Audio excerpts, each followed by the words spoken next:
she did. It was effective for a certain period of time when she finally got to the point where she could go out of.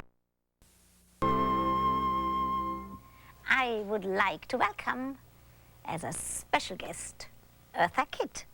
Eartha, I have to tell you something. You are doing my soul some good.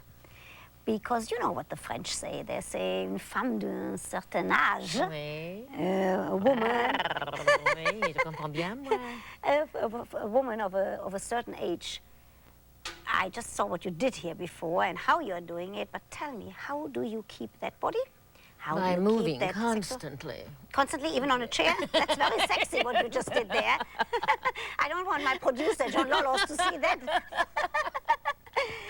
Eartha, you say that, that you are really a gypsy at heart. Yes, I And am. that you do a lot of traveling. I know that you traveled extensively in Europe. Yes. Do you really feel a gypsy, or is that something that is like a way of saying that you have to live out of suitcases?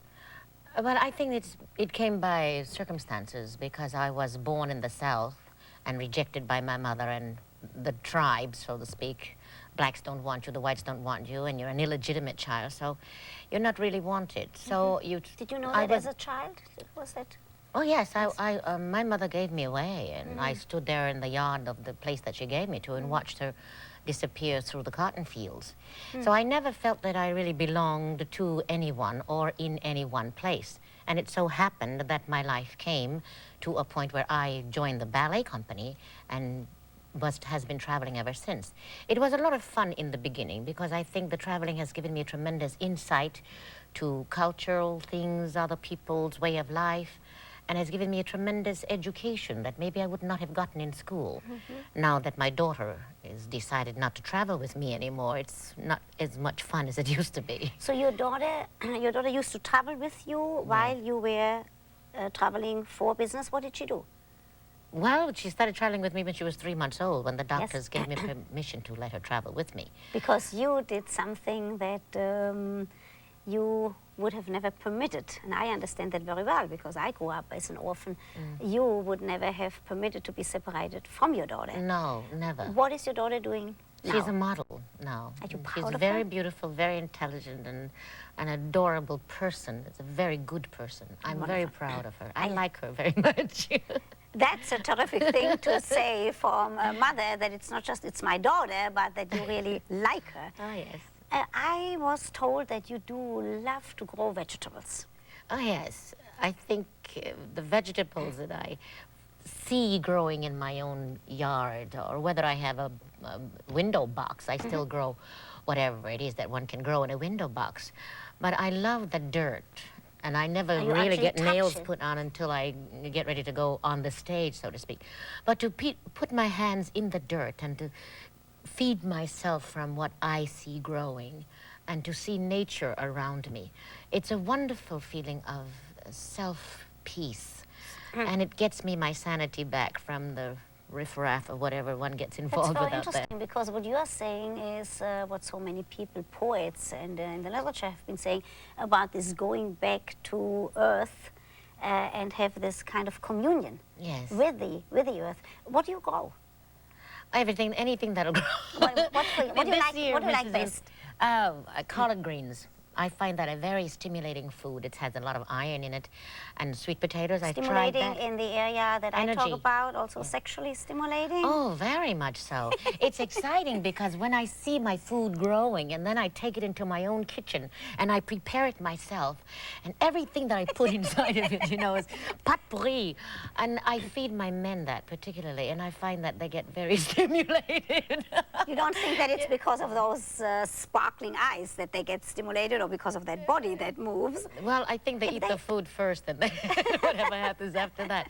But in all seriousness, I do find that food is a very sensuous thing. I don't think that we think of it in those terms. No, I think only now have Americans really come to appreciate different diets and different way of eating. And eating the right kind of food. I analyze myself, how I behave after I have eaten whatever it is that I have eaten. I find how I think, if I'm thinking faster, whether it slows me down. Give me a secret. What makes you think faster? That's interesting. Fish and vegetables. Not meat. Not meat. Makes me very heavy. And particularly When you if I say have, heavy, you don't mean bodily, you mean mentally. no, it makes me feel and- lethargic, and I find I'm not thinking as fast as I would like to. But if I'm eating the vegetables, the green vegetables, the red vegetables, the yellow vegetables, and a lot of fish, and sweet potatoes particularly, I find that it's very energizing. Energizing. Yes. Well, you know what I do believe? I believe that anything that you believe in, that certainly will have an effect. And something you do yourself. That you Don't mean you you're find that- growing it. I Or have even never if- done that. I'll tell you why. I'll tell you a secret. I used to work on a kibbutz, and I used to work with tomatoes for 1 whole year because I believed in that, was idealism. And I still believe in what they are doing. But I had enough of growing tomatoes. I didn't want to see another tomato. This year I had a lot of tomatoes myself, so I know what you mean. And zucchinis you can never get rid of. They grow forever. But tell me about the concert at Carnegie Hall. I know it's October 29th. Tell me. Yes, and I'm scared to death. But I'm doing the Eartha Kitt songs that people have You're gotten scared to know to me death because it's Carnegie Hall? Because it's back in the States? through. No, Mrs. Ruth, I'm always scared. You're always scared. Whether it's Carnegie Hall or the Metropolitan Opera Tell me House about or that. As a cabaret. psychologist, I'm very interested in that. When you say scared, the way I do see you, hear, and experience you, it's not being scared that would paralyze you. It's a being scared that gives you that last, whoop, let's do it.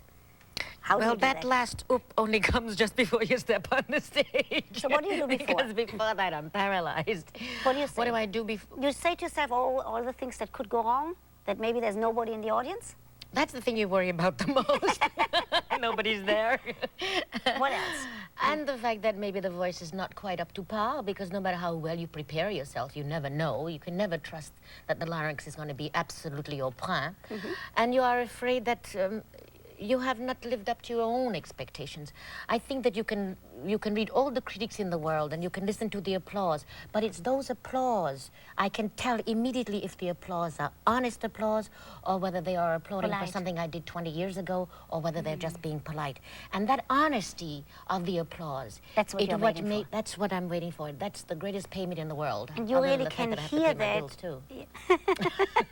I understand that, especially from the background that you and I come from. I do understand that. Eartha, so that applause you actually can hear, you have the experience and you can feel it. That is not just in this country, in France the same. Anywhere. If it's yeah. just politeness or if it's a memory of what you used to think, Yes. to sing. Yes. That's interesting. Yes. And what do you talk to yourself beforehand? Do you say to yourself, yeah, I have this fantastic opportunity? After all, Carnegie Hall, especially for somebody like you who lived in Europe, I used to think Carnegie Hall, that's, you know, if anybody's at Carnegie Hall, I can't even touch them. Well, I keep practicing in order to get to Carnegie Hall. But it's not only Carnegie Hall, per se. Of course, it's exciting to be at Carnegie Hall. And you also think of the excitement of that opportunity to be at Carnegie Hall, of all places. It's like being at the Metropolitan Opera House. But it's also that feeling that you want to be loved so much. And you want to deserve your position so much. You want to be constantly, I guess, having approval of the fact that there is a reason for your existence. And you have to always Work on that. work on it. And be conscious of You it. cannot be slack in that at all. And So taking it for granted. No, nothing could ever be taken for granted. Eartha, you were married for a short period of time. 5 years. Yeah, would you marry again if? If. Yes, and that's a mighty big if. Let me hear, what does he have to be? I'm a good matchmaker. Let me hear, what would he have to be? Someone like you. Someone,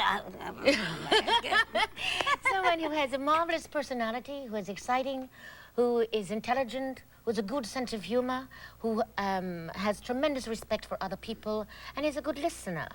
Because I think that maybe man and woman, not just one gender, but we all have a tendency to be so interested in ourselves that we are losing the art The of ability. listening to the other person and sharing the other person's point of view, to have a good conversationalist with you.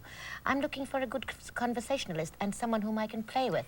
If I want to go outside and chop down a tree, I would like to have him They don't have to Come chop and it with you, but at least to watch you. Just stand there and watch. That's what they do anyway. I tell you, at least one thing that I can offer you is that we'll be good friends. Thank you very much. Thank I'm you so glad. very much. You're such They- a warm woman. I love you. Thank you. They always do that to me. Whenever I have somebody interesting and I just start a good conversation, these television people make me stop. Well, Thank you can come so and join much. me in my kitchen in Connecticut. Okay.